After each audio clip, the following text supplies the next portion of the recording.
सहन होता नहीं ये सबको स्वीकार।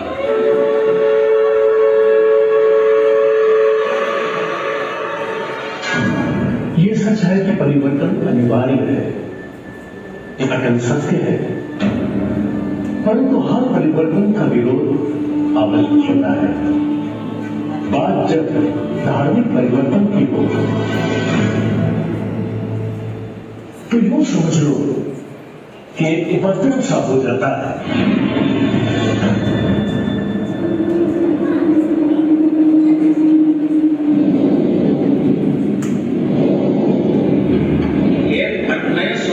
नाम पर विराम पैदा कर रहा है, हम इसे कदापि एक्सेप्ट नहीं करेंगे। ये अपने आप को संत कहता है और अन्य साधुओं को शीतलाचारी। ये जड़ और स्वार्थी लोग हर महान सुधारक की क्रांति को दबाने के लिए उन्हें सता रहे हैं, उनका बहिष्कार कर रहे हैं और इसीलिए इन लोगों के अपमान से व्यथित ये जन उद्धारक नदी की तपती हुई रेत पर लेटे हुए लोग हर्षक तपस्या में लीन है। इस कलयुग के महापुरुष श्री आचार्य भिक्षु जी को हमारी कोटि कोटि वंदना। धार्मिक उथल पुथल जोरों पर थे। ऐसे विषम काल में जोधपुर राज्य के कटारिया ग्राम की निवासी एक गर्भवती महिला दीपाबाई ने स्वप्न में सिंह देखा। मैंने व्याख्यानों में सुना है कि सिंह का सपना देखने वाली माता किसी चक्रवर्ती या महान व्यक्ति को जन्म देती है। मेरा बेटा भी महापुरुष बनेगा। अतः विक्रम संवत 1783 आषाढ़ शुक्ल त्रयोदशी मंगलवार को उस दिव्य बालक का जन्म हुआ। बालक के पिता शाह बल्लू जी और माता दीपाबाई जैन गच्छवासी संप्रदाय के अनुयायी थे। बल्लू जी, तुम्हारे बालक के शरीर पर ऐसे कई लक्षण हैं जो एक छिपे हुए महापुरुष का संकेत दे रहे हैं। बड़ा सुहाओ माता दीपाजी राजा, बड़ा सुहाओ माता दीपाजी राजा, आने तो जावे सारो राजस्थान हो, सारो हिंदुस्तान हो, माता शासन दी राजा, घना सुहाओ माता दीपाजी राजा। उस समय की परंपरा के अनुसार बड़ी ही धूमधाम से बालक के नामकरण की विधि संपन्न हुई। विधि के अनुसार बालक का नाम निकला भीखण। दुर्भाग्यवश बचपन में ही भीखण जी के पिता चल बसे। माता दीपाबाई ने उस समय की पद्धति के अनुसार उनकी साधारण शिक्षा की व्यवस्था की। वे शिक्षा में बहुत तेज थे। उनके स्वभाव में स्वाभिमान फूट फूट कर भरा हुआ था। उन्होंने अपमानजनक स्थिति को कभी सहन नहीं किया।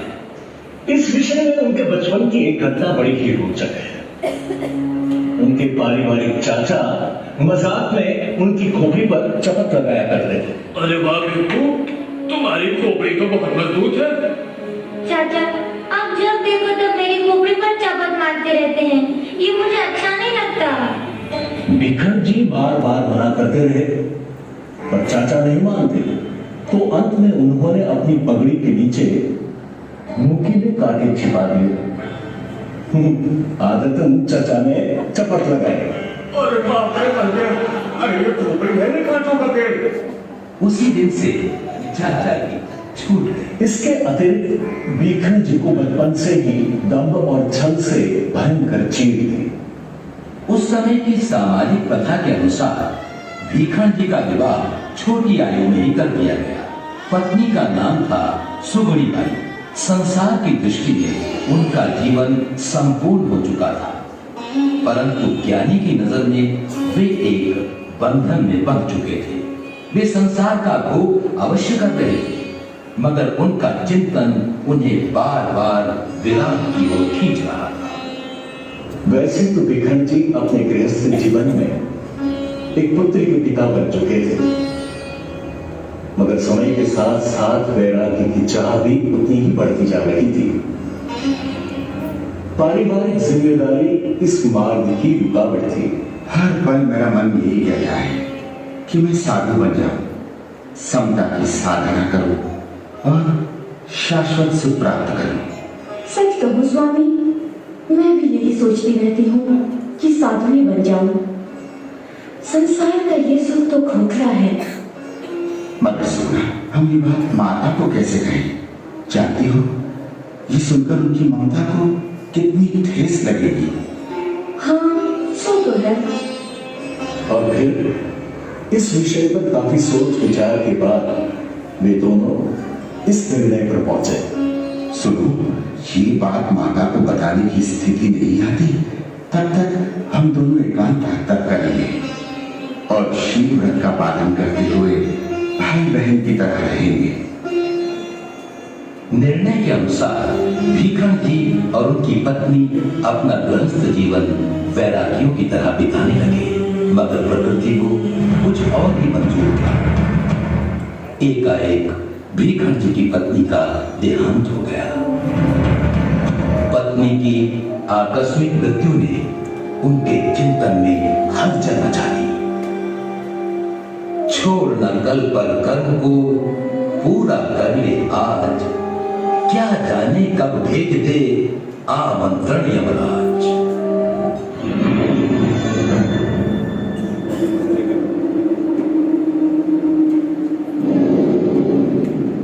अब भिखन जी ने अपनी माता से दीक्षा के लिए आज्ञा मांगी तो उन्होंने स्पष्ट मना कर दी। तब आचार्य रघुनाथ जी स्वयं पधारे और उन्होंने कहा, बहन, अन्न वस्त्र का दान तो सभी देते हैं, मुझे तुमसे पुत्र भिक्षा चाहिए। गुरुदेव, जब भिक्षु गर्भ में था तब मैंने सिंह का सपना देखा था। तब से आस लगाए बैठी हूँ कि मेरा बेटा कोई बड़ा आदमी बनेगा। बहन, साधु तो राजाओं के राजा होते हैं। तू आज्ञा दे, तेरा बेटा साधु बनकर धर्म के जगत में सिंह की तरह गूंजेगा। ये सुनकर माता आश्वस्त हुई और उन्होंने भिखन जी को दीक्षा के लिए आज्ञा दे दी। आज्ञा मिलते ही सबसे पहले माता के जीवन निर्वाह की योग्य व्यवस्था की और फिर दीक्षा लेकर भिखन जी स्वामी बने। विक्रम संवत 1815 में संत भीखन जी के मस्तिष्क में साधु वर्ग की आचार विचार संबंधी शिथिलता के प्रति एक क्रांति की भावना पैदा हुई। उन्होंने अपने क्रांतिपूर्ण विचारों को आचार्य रघुनाथ जी के सामने रखा। 2 वर्ष तक विचार विमर्श होता रहा। जब कोई संतोषजनक निर्णय नहीं हुआ, तब विचार भेद के कारण विक्रम संवत 1817 चैत्र शुक्ला नवमी को कुछ साधुओं सहित बगड़ी मारवाड़ में उन्होंने अभिनिष्क्रमण किया। कुछ दिनों के बाद स्वामी जी के संग ने जोधपुर से प्रस्थान किया, मगर उनके श्रावक उसी दुकान में नियमित धर्मचर्या के लिए होते थे। एक दिन जोधपुर के महामंत्री फतेहमल जी सिंधी बाजार से गुजरे। श्रावकों को दुकान में सामयिक करते देख उन्हें आश्चर्य हुआ तो पूछा, क्या बात है, आप लोग स्थानक के बदले यहाँ बाजार में सामायिक क्यों कर रहे हैं? तब तक श्रावक गेरूलाल जी व्यास ने उन्हें भीखन जी की पूरी जीवन कथनी सुनाई तथा धर्म के प्रति उनके विचारों से भी अवगत कराया। अच्छा, ये बताओ कि इस समय कितने साधु इस विचारधारा के साथ जुड़े हुए हैं? साधुओं की संख्या 13 है महाराज।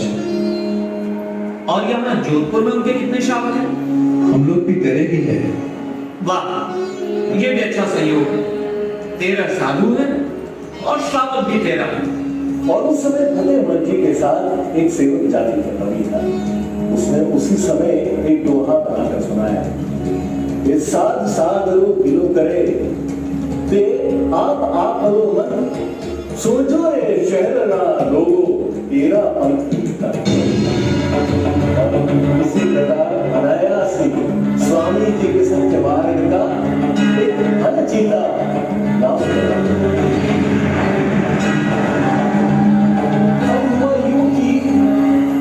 संख्या पर आधारित इस्लाम को पहले पहले स्वामी जी के विरोधी लोग वे स्वामी जी के अनुयायियों को तेरापंथी कहकर चिढ़ाने लगे।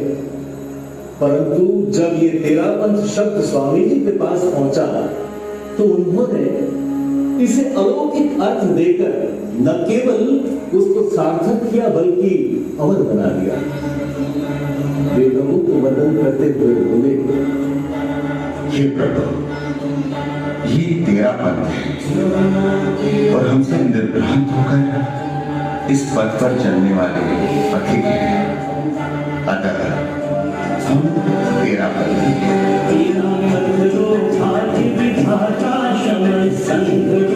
सक्षम त्राता तेरा बंधु भाग्य विधाता श्रमण संगरो सक्षम त्राता नाथा आकड़ यारो तारो हार दिए रो नारे माने सिरियारी रो संग प्यारो प्यारो लागे माने सिरियारी रो संग प्यारो प्यारो लागे। और इतना ही नहीं, 13 की संख्या पर आधारित इस्लाम को उन्होंने एक और तत्वार्थ तरह किया। 5 महाव्रत, 5 समिति और 3 गुप्त, इन 13 नियमों को जो पाले या इस गुरु परंपरा में विश्वास करें वो 13 पंथ है।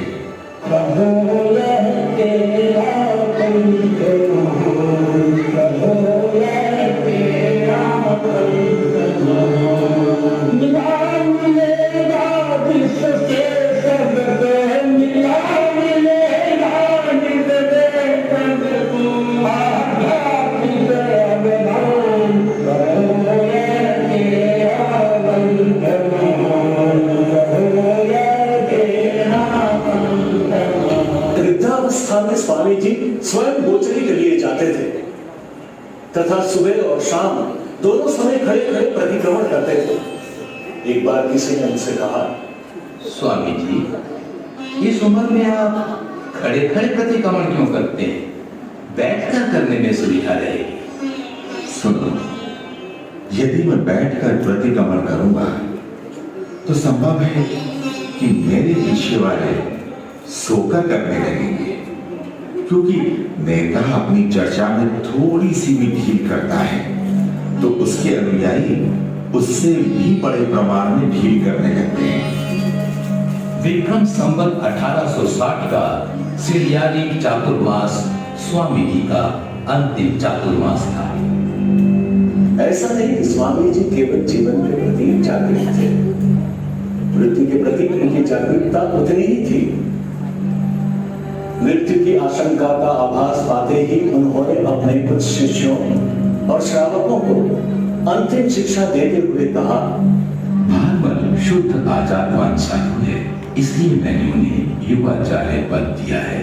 जो मान और विश्वास मुझे दिया है उन्हें भी देना, उनकी मर्यादा या आज्ञा का उल्लंघन मत करना।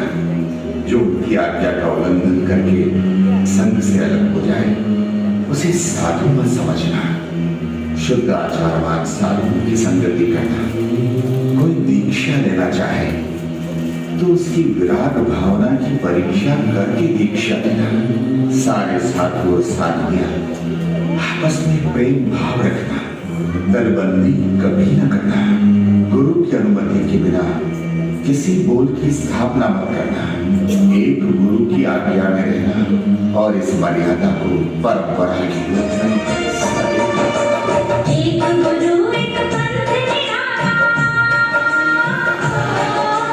एक गुरु एक पंथ निराला, भिक्षु भावत वाला, ऐसा संग है मेरा, ओ ऐसा संग है मेरा, ऐसा संग है मेरा, ऐसा संग है मेरा।